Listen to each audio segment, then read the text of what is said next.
今天聊个接纳的话题。接纳这个词频繁地出现在身心灵这些领域里，那到底什么才是接纳？又怎样才能接纳？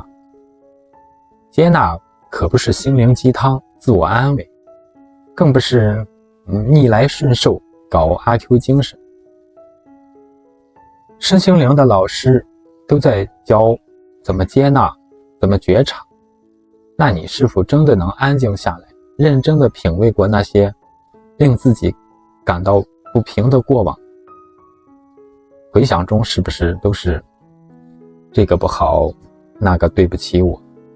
这个欺骗了我，那个辜负了我？然而对于人生中的成就和欢乐，都觉得是我付出应得的，坎坷失败都是别人太过分。要是思想中都是这样的逻辑与思路，那只能说你没有看清题就在写答卷。接纳并不是要你从对外攻击与对外审判中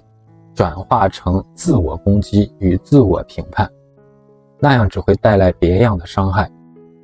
搞得自己遍体鳞伤，爬不起来，还使自己变成一个无辜的受害者。遇到事情时攻击、逃避、原地发呆，这些都不是智慧的应用。我们所谓的感受是自我观察与信息诠释后的意识活动，你所感受到的只是自己从众多信息点上摘取的一小部分。如何摘取信息，如何诠释信息，如何构建自我认知的实相，都是自己的功课，与别人其实是毫无关系的。所以逃避、躲藏、攻击都不是真正解决问题的方法，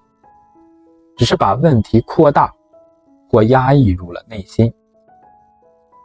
这样就形成了一种不平或者是委屈。接纳是第一步，因为逃避、无视和顽抗都会适得其反，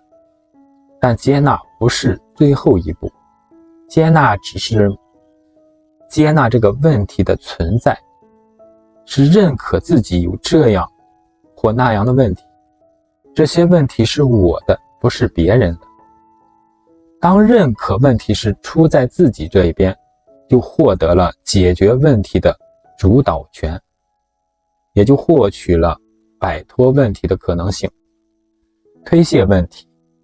指责与攻击他人，甚至强制他人做出适合自己标准的改变，这些都会阻碍自我意识、自我灵魂的成长。接纳问题后，不是要和问题和平共处，而是要去慢慢的解析它，一层层去除它身上的各种伪装，直到遭遇到最核心的自我短板所在，那一直躲闪着不肯或不能直面的内在缺失短板。当真实的触碰到、感受到那内在缺失时，里面包裹着的感受，什么委屈、愤怒、内疚，必然会被翻涌释放出来。释放的过程就犹如挑开流脓的疮疤，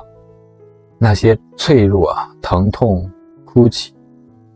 都是释放的一个过程。释放后可以坦然平淡的去直面它时，就可对这一经历再深入的解析与再经历，在再经历的过程中，使用自己当下的觉察智慧，去再演绎、再构建、再审视，直到那一个历史时刻中的各方都达成了一种内在的平衡，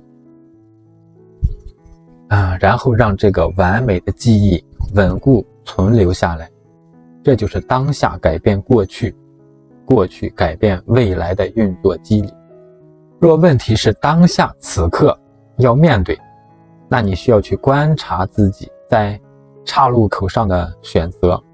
哪些是基于小我得失心的，哪些是有助于灵魂达成与其他自我共赢的，然后做出自己的选择。这就是接纳与觉察，大概意思吧。好，谢谢大家。